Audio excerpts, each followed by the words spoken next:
Hello, good morning, and welcome back to our church history, in American church history, actually, and summer of 2021. This will be lesson number 9. So this is number 9, and we have just one more week to go after this one. And this, I believe, is where we left off last week.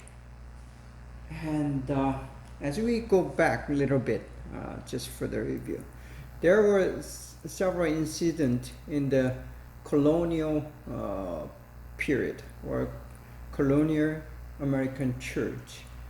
And with the church itself, it doesn't stand alone by itself, as you know, and it's within the society, and it's within the culture, and it's within a nation called colonial America.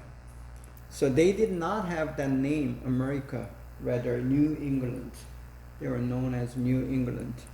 And in that New England, there are two things that, significant in understanding the latter period of this colonial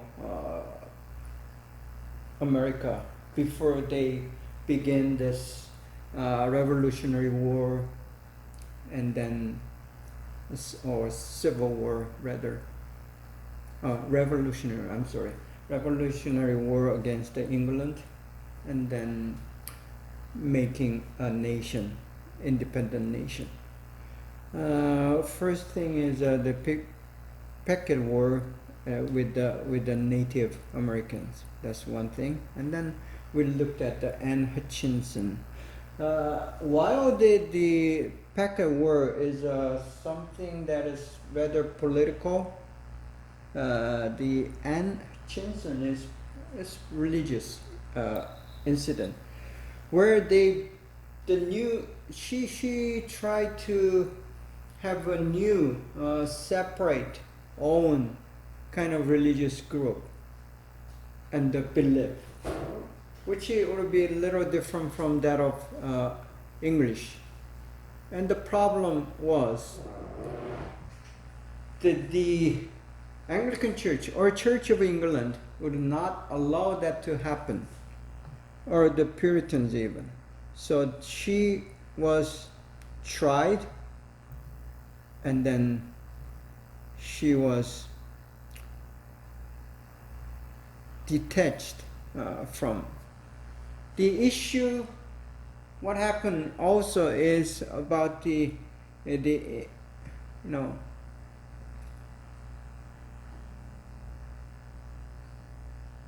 infant baptism as well. So that's going to be continuing to the next phase of the history, the church history. So this is like a doctrinal or theological controversy in the practicing of Christian faith. And that still happens. And the reason it happens is, even though we believe in the same Bible, the people may have, or actually they do, we do have a different interpretation. See, if there are like 10 Christians in just one place together, there's going to be 10 different opinions or interpretation of the Bible, even though they may share some of the interpretation, but there are still going to be some interpretation they may differ from one to another.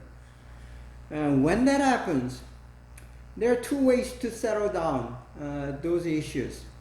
One, you kick them out and divide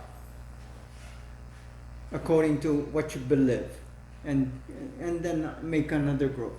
Or you can just recognize his or her different interpretation and accept that it might be. But there's going to be certain line that you cannot you are not allowing someone to interpret differently. So that's where the problem is. And that had happened with the Hutchinson. But this Hutchinson case, as we look back, is merely it's a practice, and it's something that you may differ from one to another. Anyway, so for the many reasons, such as how to baptize and how to believe about the state and the church, these were the main issues that arise. And then as we looked, there's a congregationalist, and who has the final authority over a church or a local body of congregation? That's another issue that has continued. Still, we struggle with that. And so-called congregationalists, those are believing that the smallest congregation should and must have the authority over the body to determine what to believe and how to believe. So that's kind of issues that we had faced in American church when they were trying to be more of independent country. So the denominations, multiple denominations arise. Already in Europe, each nation had a different denomination because there was something called the state church. Like I told you, and in England there is Church of England, or later Anglicans. And there in German there are Lutheran Church, see, and so on. And in Switzerland they had their own churches. So each nation or country had their own denomination, meaning no one over them to exercise authority like Catholic Church is. A Catholic Church, the Vatican, which is in the city of Rome, is for today it's its own nation, even though it's a small area. It's a country and nation, and that Vatican or the Pope exercised the authority over many different churches in many different countries. So that's how still Catholic is. But in the nation of Germany, England, France, Switzerland, they were all separated from the Catholic Church. And this so-called Protestant church had several different denominations. Anglicanism, dominant England state religion. Okay, again, Lutherans is a German state religion, and Presbyterian is basically Calvinistic, Switzerland, and some French. They believed in Presbyterianism. The Presbyterianism is a kind of polity that would give authority to the delegates, called presbyter, which is usually the male elder of a church. So presbyters in a church would have the authority that's given by the congregation, and they would gather together, a handful of them, not that many, so they can discuss and make a decision. So they are the ones who gather together and talk about how the church should run, and they elect the pastors, and they elect the deacons. These things. So presbyter or the elders are the ones who has been given the authority to exercise and run the church again.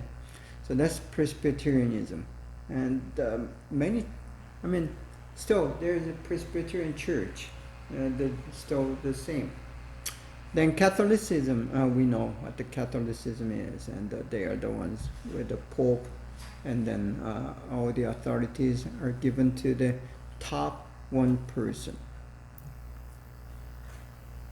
And not only there were already denomination originated from the Europe, where they came from, to America, and now there's something called indigenous denominations. Indigenous meaning born out of this land, this soil.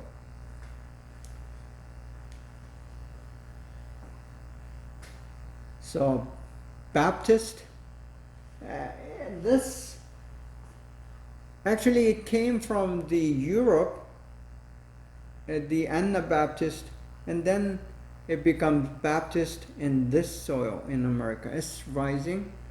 It's more. It's not totally purely indigenous, but many of new Baptist denominations arise in America, including Southern Baptist.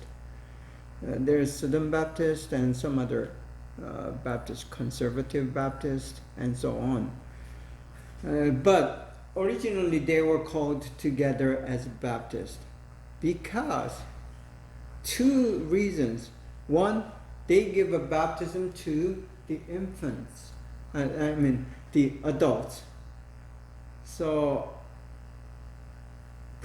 in addition to the infant baptism, which is normal to most of churches, including the new Protestant churches, they continue the practice of infant baptism that were normal in Catholic tradition. They brought it, but some of the Protestants, they thought,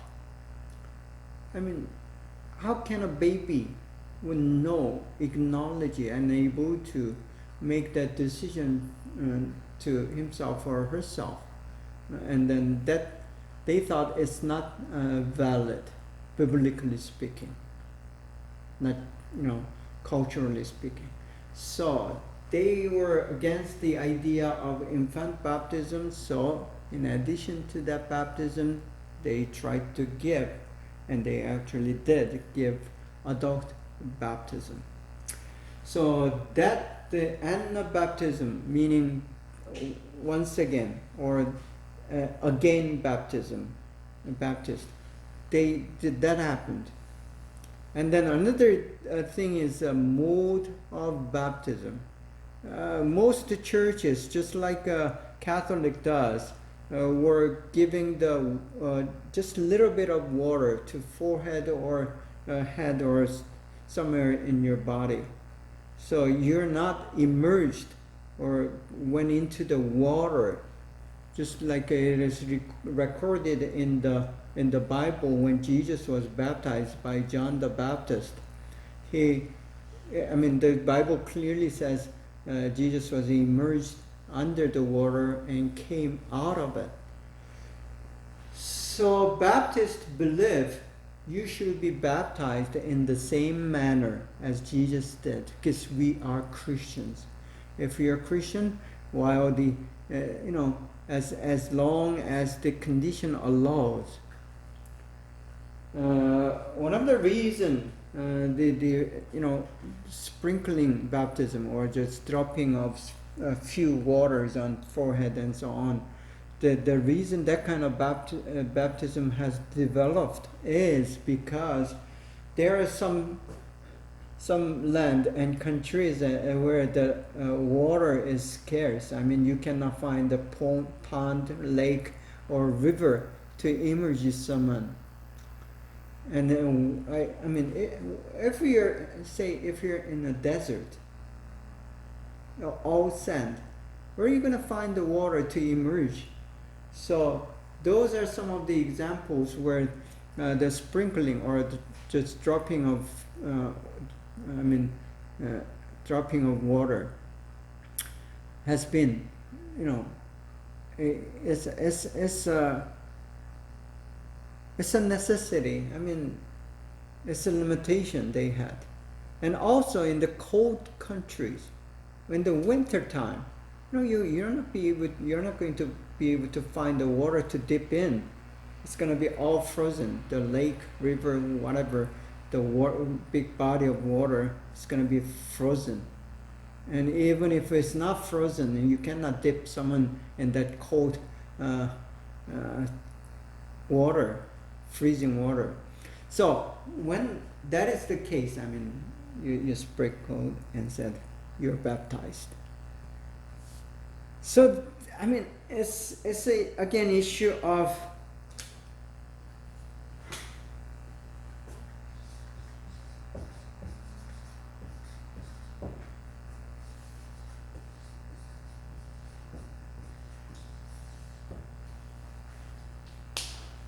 it will be good when you can sustain both form and meaning. Like you can dip someone into the water, and then the meaning of going down and then being born again. See, that's what the baptism actually means. And but when there's a limitation, hindrance to sustaining the form, then least you have to keep the meaning. So meaning is more important than the form. So we learned the lesson from those Baptists. And there were like Quakers, and then Moravians, and Mennonites, and Dunkers, to name just few of them. These are the main denomination that has arisen from this Baptist or congregational movement or separatist. So we looked at the separatist, congregationalist, Baptist, and so on. And the major issue is, again,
so these are some of the issues that made the birth of different denominations. First, state versus church. This issue is still going on. Then autonomy of a local congregation. You gather as a church in a building, and that you worship together every Sunday. That's called congregation. So who's going to have the authority over this congregation? Is it going to be your pastor, or is it going to be the bishop, or is it going to be pope? So that's going to be the level of the authority, and then also with that,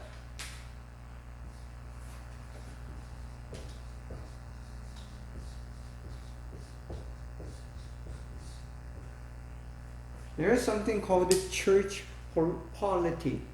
Polity means it's not policy or politic, but polity means how you organize and run a church, a local church. So how are you going to run a local congregation?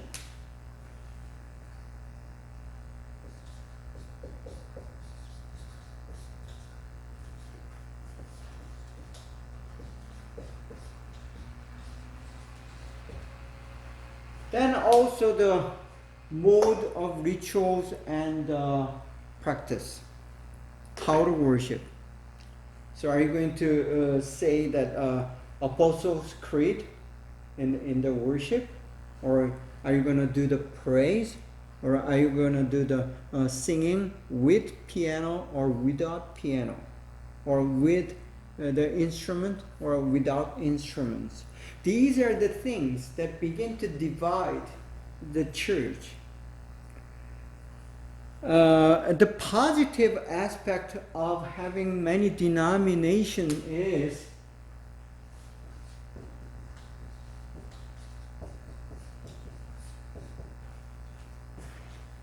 being able to take diversity or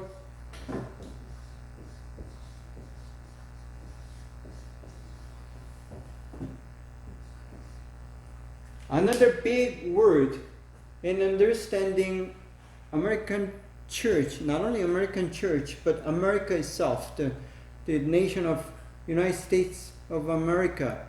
When we try to understand this country and the culture and the people as a foreigners, as immigrants, this would be the key words.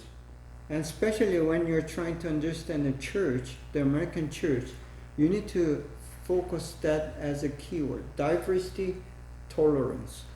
How much can you tolerate or accept or acknowledge the difference and say, oh, okay, we can tolerate and you're still with us? Or you say, no, we cannot tolerate that and you will be separate from us. But we are going to have full respect for your decision to separate. Another word,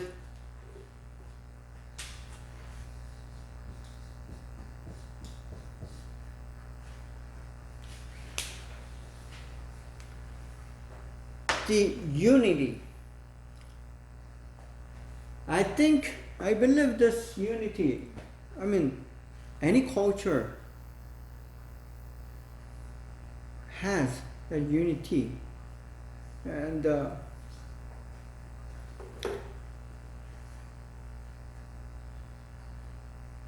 see,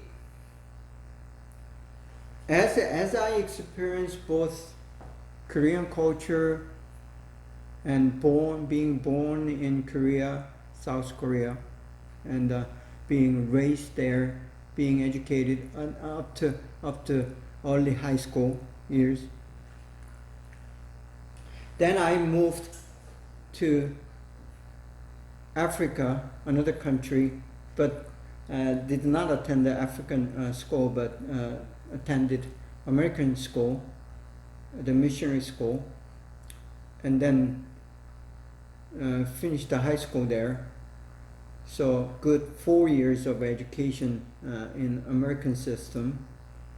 See, as I experienced both cultures, and then later that I come to America, I lived about almost 30 years here, and what I find as a bicultural, that the unity in the Asian culture, or rather say, not all the Asian cultures are the same, but generally speaking, most Asian cultures, especially those countries who has been influenced by Confucius idea or ideology, they they have one thing in common. The unity comes from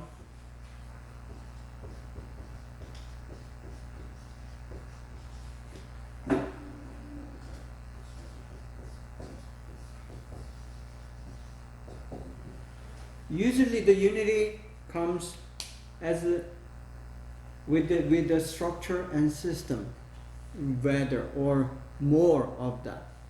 While the European countries, especially this country called America, your unity is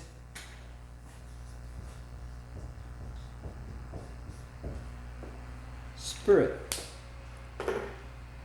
I don't know if this is the case still, but there is something called Americanism.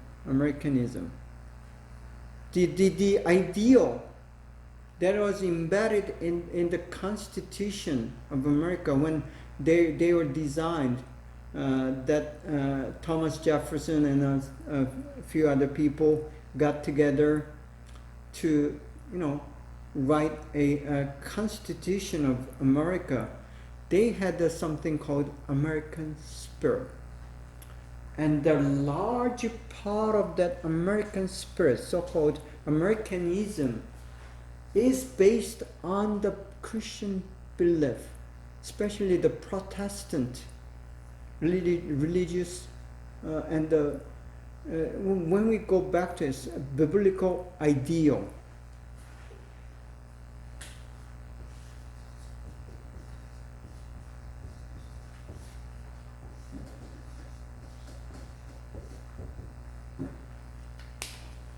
Biblical ideal or biblical ethos, in another way. So the unity in America is created by something that is the spirit that is based on the Christian faith or biblical belief. And it still is. But today, 21st century America is facing a great challenge against this unity. And as we see, there's a clear division among the American people, the population. Generally, it's represented in the form of political party, Democratic and Republican.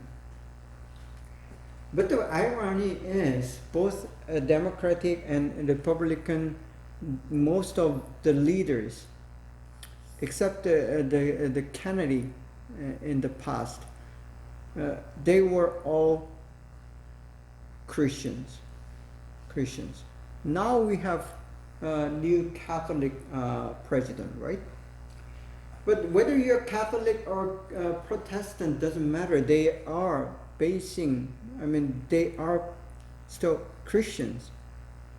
So the Christian spirit and faith, the foundation is still running, but there's a strong secular challenge that is going against the biblical ideal. For example, the right to choose, or right to choose to abort, so-called abort your baby. So that's considered woman's right in America. Not in America, but some people believe in that. And there are those who believe in so-called gay rights. Yeah, I support gay rights, but the being a gay itself, biblically, it's not biblical ideal. So there's some fine line that you need to discuss, but I'm not going to go further into that issue because that's not the issue that we are trying to discuss here. The issue is the unity is no longer so unity. There are two different spirits in America as we see today. But in the old days, in colonial America, there's one spirit, and the unity is created and sustained, maintained, and transferred by the Spirit. That's Western, and especially America. The Spirit is that's where the unity is. So the church said, as long as we abide in the same Spirit, we are the Christians, and will accept you as fellow believers, even though we may differ in these ideas about state and church, autonomy of a local church, and there are some doctrinal or theological differences, including the baptism, and then how to do the perform the baptism, and how to worship, and the order of worship, and who's going to be participate in the worship, and who's able to pray and who's not, and can we ordain a woman or not, and these things. These are the things that divided church into denominations. But still, there's one thing they believe together.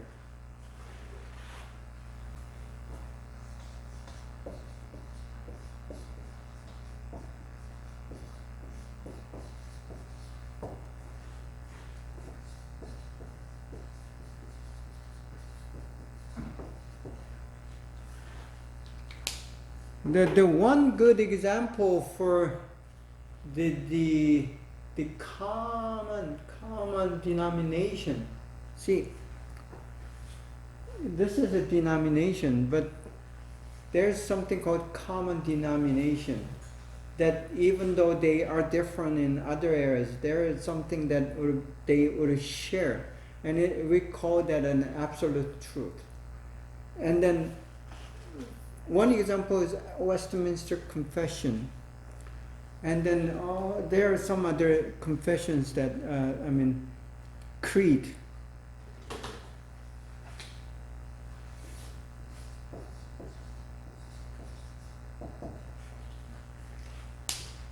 Creed means the statement of belief. It just writes out what we believe. So this kind of confession and creed says, this is what we believe. For example, the salvation through Jesus Christ. And only through Jesus Christ, nothing else. So that's key element for Christian. And Trinity, true in God. God the Father, God the Son, and God the Holy Spirit. They are the same person, and they're all with the same rank. That's Trinity, or true in God. And the virgin birth of Mary, the Messiah Jesus. See, these are some of the core, so-called core belief, the creed that we share. And if that is different, we call it heresy or cult. So that's kind of idea that we need to be aware of as you look into these denominations. So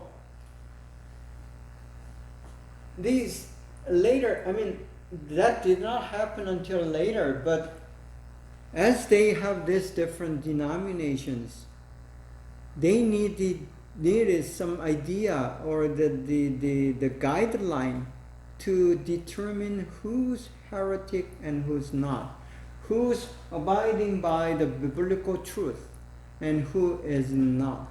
So they need to draw a line. And we, even though we may differ on these things, we say this is what we agree upon. This is how we define ourselves as Christians. And today, most of us who agree on the biblical faith is called evangelicals.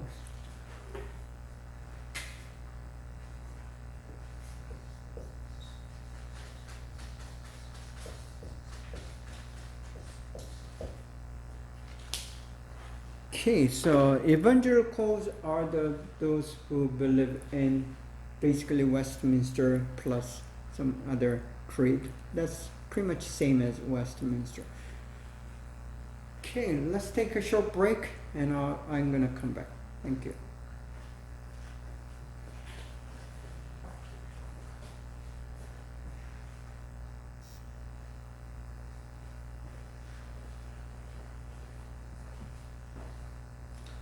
Okay, we are back, and yeah, we looked at the development of new denominations in the colonial American church.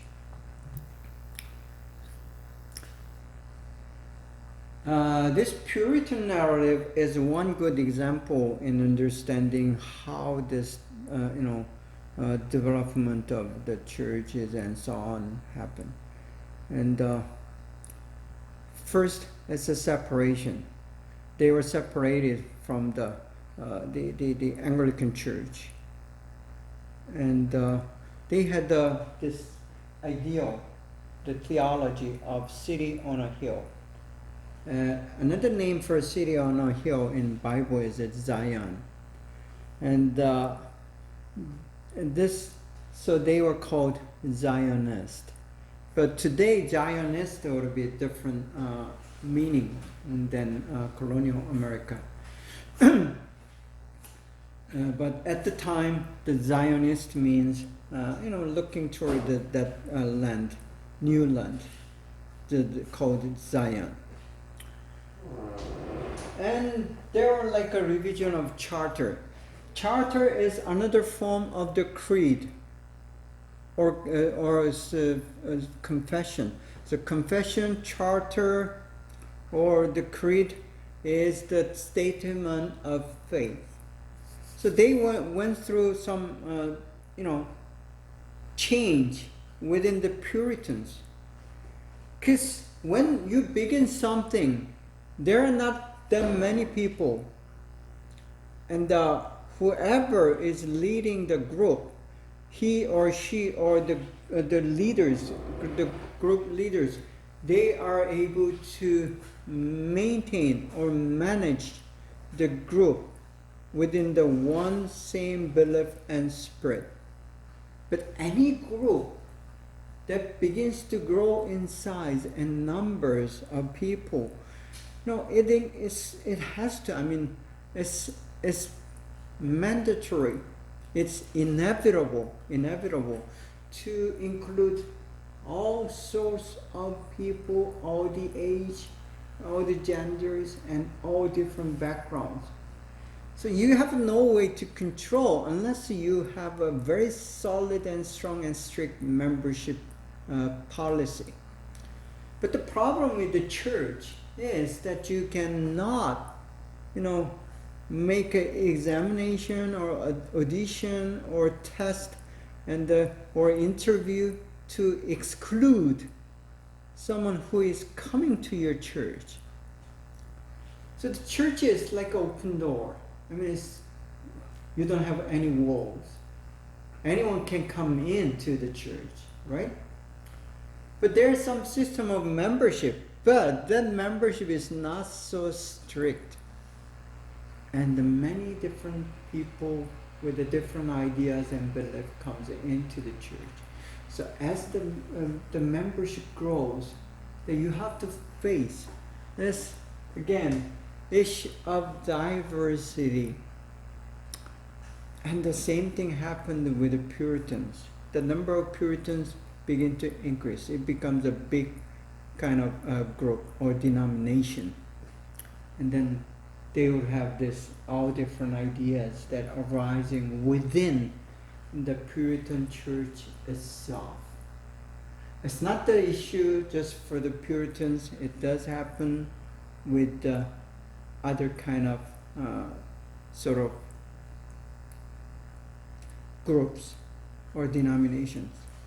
So to prevent that from happen, they try to create a community, actual community living together. Not only the geographical sharing of the places, but they shared economy, political, and the cultural. Separation from the general public. For example, the Quakers are one good example, and Amish people, the well-known school shooting happened to this Amish people a few years ago. They still live. Many of them live even without electricity, but most of them adopted electricity, but they still, wear the very old, like a 18th, 17th century style dress and so on. See, that's from the intention to keep their community with the purity.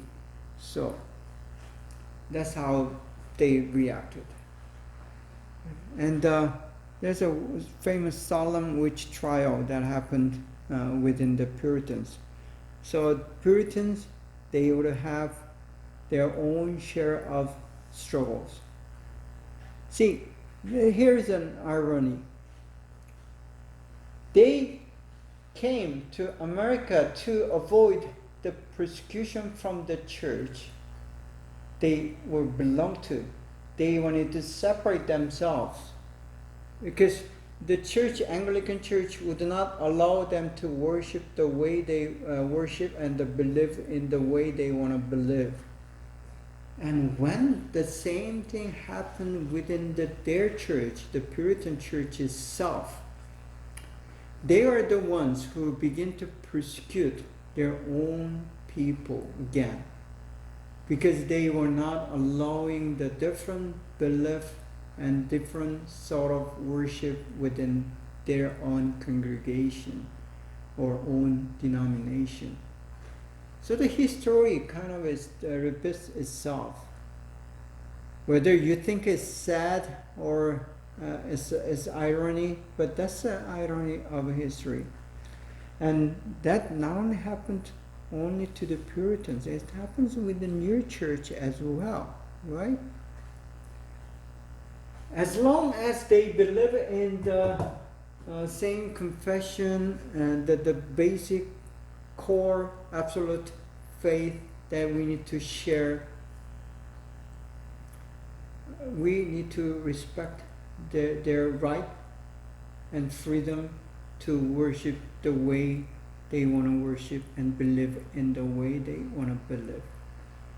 This goes to the different religion as well. As a Christian, you have to respect the freedom and right for other different religion, the right to believe in Buddhism or Islamic faith or whatever they believe in. Our duty is to, persuade them in very personal way, not impersonal or authoritarian or manipulative. These are not the ways.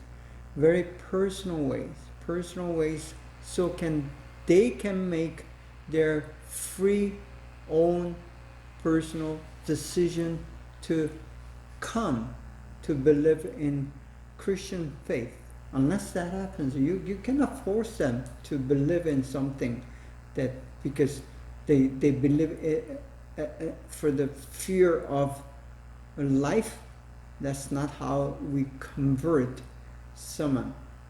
So, but that, as I said, in the history, it did happen. the crusade against Muslims, the Turkey and then other Islamic nations in the history of church. That had happened. And so-called conquistadors, the Spanish, the military power who coming into America, especially Central and South America, they did force them to believe. Same thing happened with the North American Indians, so-called the indigenous Americans in North America. I mean, that had happened. So you're not supposed to do that. That's not Christian. That's not what the Bible teaches you. So those in other religion, for many reasons, they came to believe what they believe, and you should respect their faith. And see, sadly, that only happened to some other religion that's different from Christianity. It happens within the church, and it's not something that of history, but that happens even today. So that's the lesson from history, right?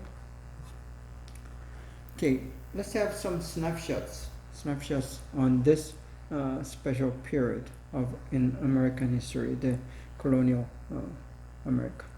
So colonial America took root in Virginia in 1607 and gained momentum when the Pilgrims or the Puritans arrived in Massachusetts, the Plymouth, in 1760. In 1607. By 1760, there were 2 million settlers. Virginia became the first British colony in 1607, when 100 members of Virginia Company founded the first permanent English settlement along the James River. So the Pilgrims came first, and then some other people followed in the same year. And so that's how it began, the colonial America. So England officially began to colonize the North America. Plymouth Plantation. Plymouth Plantation was a North American colony settled in 1620 by English separatists, later known as Pilgrims, who desired to practice their own religion freely. The Pilgrims, a group of English religious separatists who preceded the Puritans in Massachusetts by a decade. So they came about 10 years earlier than the others. Landed on a ship named Mayflower in 1620, and the expansion of colonial America began in earnest. So that's how the history is begun. So there's a little dispute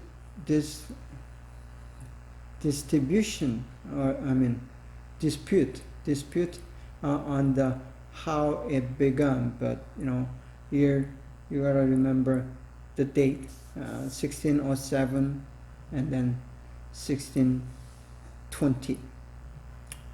So this is an example of Plymouth plantation in the later 17th century.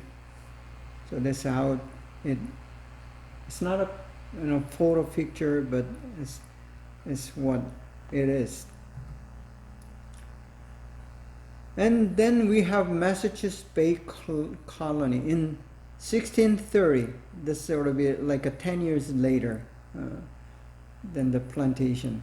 A group of Puritans led by John Winthrop established the Massachusetts Bay Colony after fleeing religious persecution in England.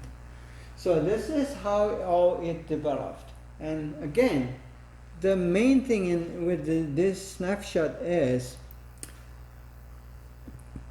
the beginning of this America, the land of freedom, so we call. It had begun with this history of Christians.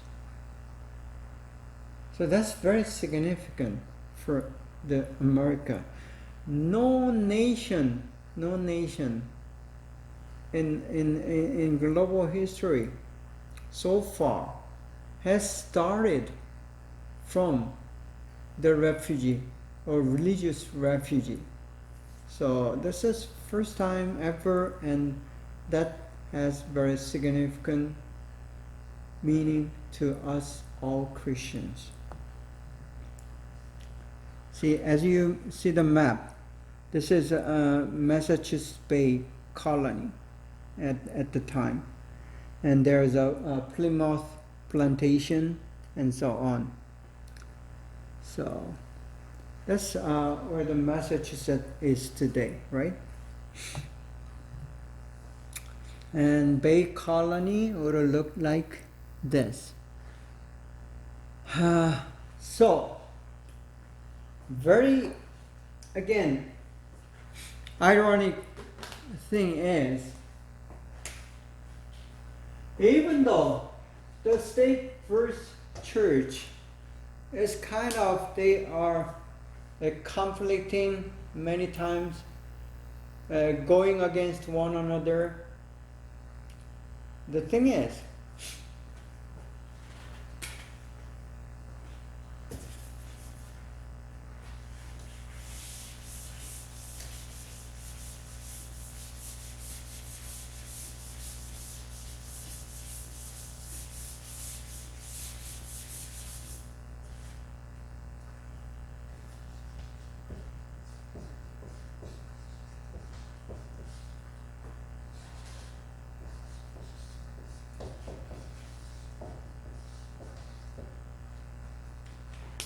this military force, the militant and the church or the religion goes hand in hand.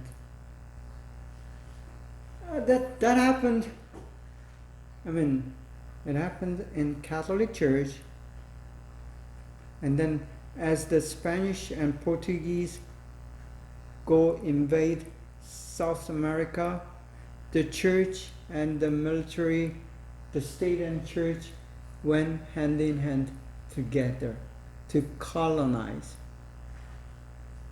So this is very ironic. And that this is where us Christians need to think twice and need to be very critical.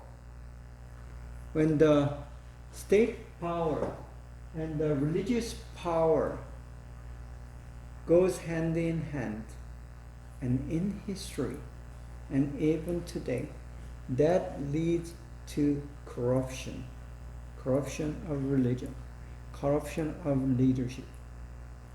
So today we need to be able to see if the state and church powers are joining their hands in front or behind.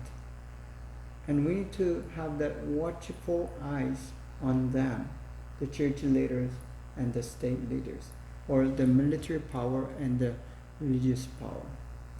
So as we look at this picture of Bay Colony, the colonization or making of a colony would not be able to happen without the religious group, or the religious group without military.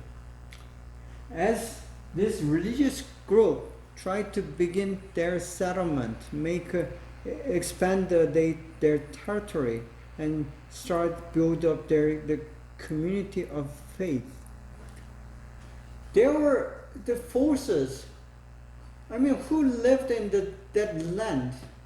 the owner, the Native Americans, they were kicked out. They said they bought it from the Indians, made a deal, okay. But many did, and many Native Americans did so because there were no other ways to fight against this military power that protects and that comes with that, religious group. So that was kind of the narrative that happened over and over again in the land of America as the Europeans pour out and coming in like 2 millions by the beginning of 18th century, right? So, okay, John Winthrop. We just read that he established this Massachusetts community. So John Winthrop was the first governor of the Massachusetts Bay Colony. He was famous for describing the colony as a city on a hill. So again, the issue would be the separation of state and church, the politic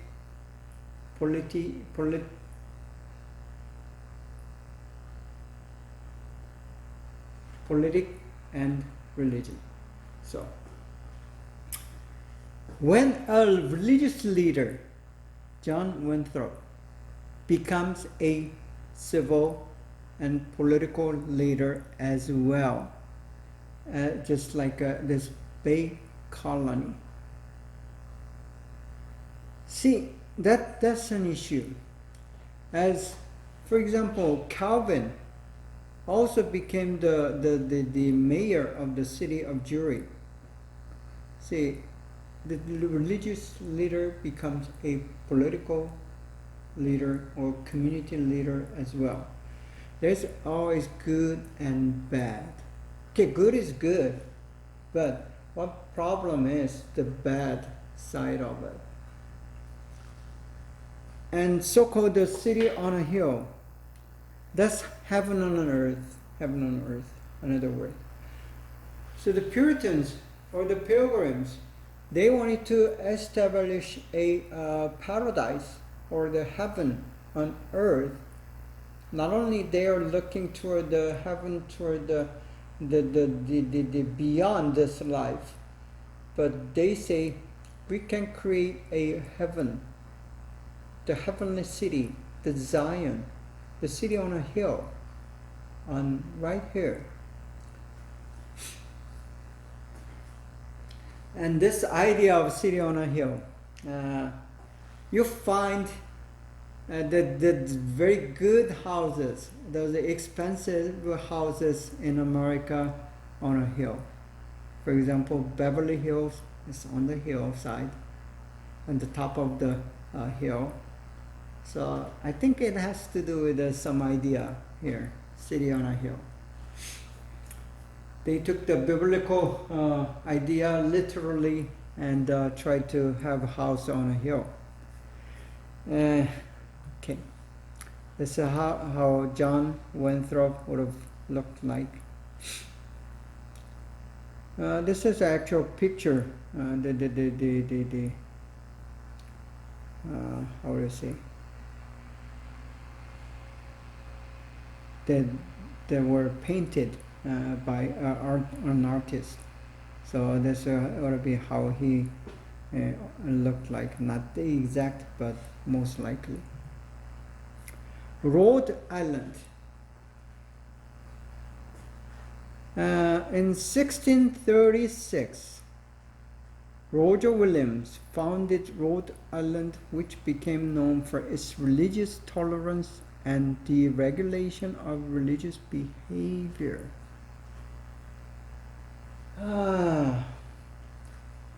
This is a good example where the church and state separation worked.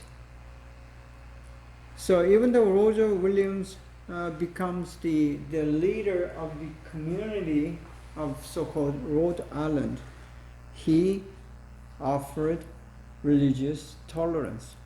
So that means state is not going to be involved in the matter of church or church matters or religious matters.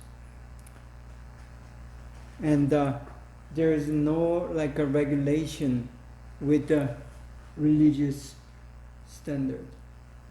On the contrary, the Massachusetts community, the church rule, the religious regulation and political or the law, civil law was almost the same. So the religious regulation becomes a civil regulation, and civil regulation is the same as church regulation. So there is no difference between the church and the state. Church is a state and state a church. So that's where there was. But the Rhode Island, that became a different story. So as we look at this history, so people have different ideas. Some believe the community should run by the religious standard, Christian standard. And some believe there's a difference, a clear difference between general civil behavior and the religious behavior. And it's still going on in America. Roger Williams, he's a guy, same Christian. He's a theologian, advocate for the separation of civil and church authority and founder of Rhode Island. So again, the clearly states that Roger Williams is a kind of person, a believer, a Christian, who believed in the separation of civil and church authority. This is how he would have looked like, Roger Williams.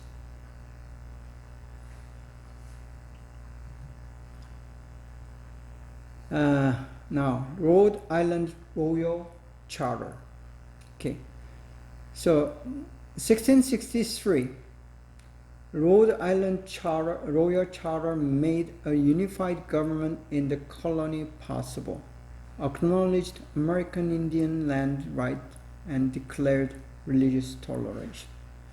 So the key for us who are studying American church history is religious tolerance. So the charter means it made it as a law. It's written, not just the idea. It is written, and it became a law and says we'll pursue religious tolerance. It means what it means.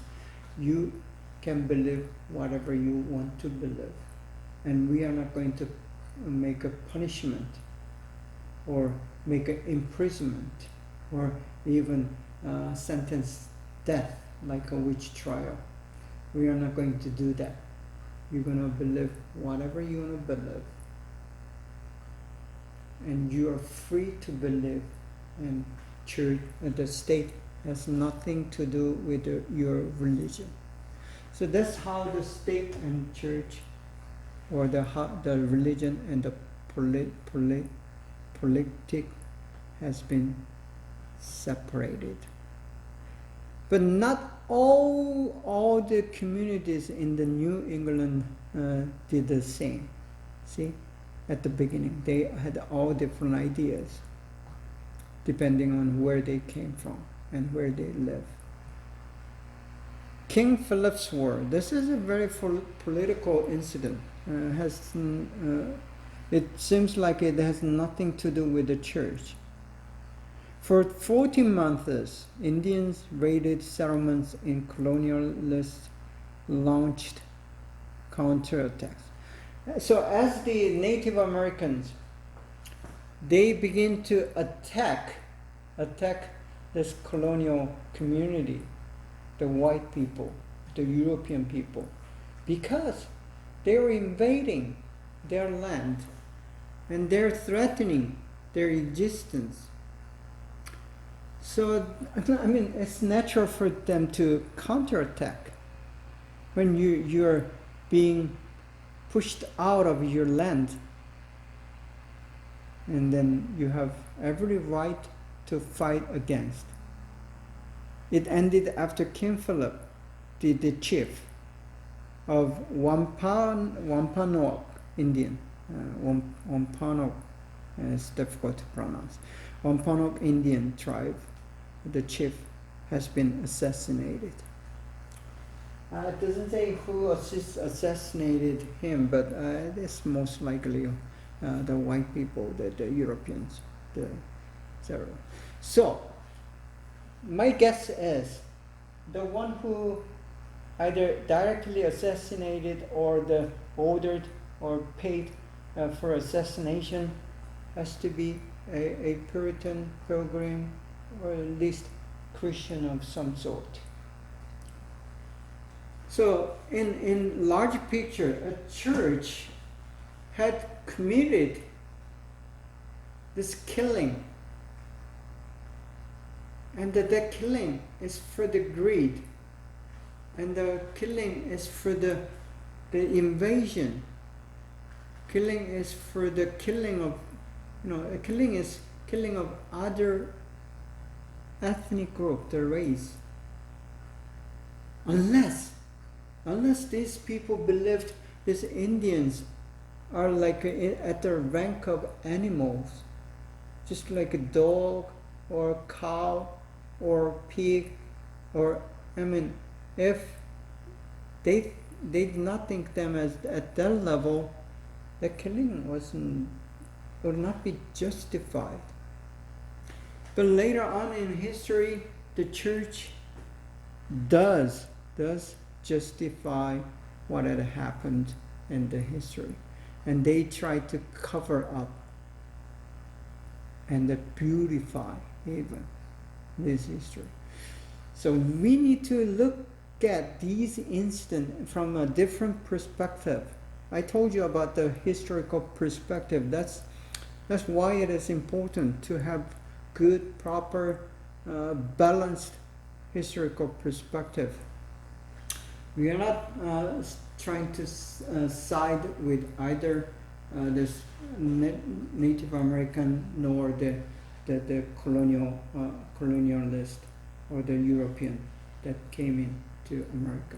But we're trying to stay in the middle and see the issues and who's at the fault and who's done more wrong and so on. But doing so, my perspective says, these are invaders, the white people. They did not have permission or agreement from these Indians to take land as they did. So the picture of King Philip, a very charismatic person, as you see in this picture. And this would be the picture of King Philip's War. And this European with the guns, the muzzle guns, and then there's native Indians. They are fighting with the bow and arrow, right? So who's going to win? This bow and arrow is a no match for the guns, right? And now another character is William Penn, and he's a Quaker and activist, a religious tolerance advocate and founder of the Pennsylvanian colony. So following the Rhode Island, now the Pennsylvania is a little south, and this person, William Penn, is another person who offered and who acknowledged and who pushed this religious tolerance, the freedom to worship, or right to worship. So he was advocate. Advocate means someone who is pushing for it. Yes, saying yes for it. So this William Penn is another person who has been on the side of this church, separation of church and the state.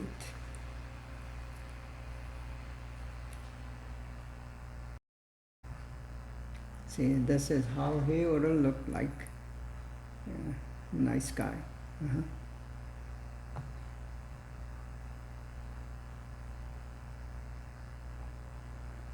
Salem witch trials is another sad page of American church history. Citizens accused one another of witchcraft, leading to mass hysteria and the imprisonment plus death of approximately 170 community members. So this is crazy. I mean, you think how can it happen? But when you become fanatics, religious fanatics, that this is possible. This is possible.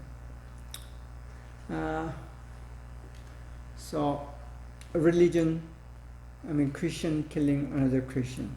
See, that is sad. It's something that should not happen, and that had happened. Okay, thank you, and I think the time's up for this week, and we'll continue. We have just one more week left, and I'll see you guys next week. Thanks for coming and listening and being a good student. See you next week. Bye-bye.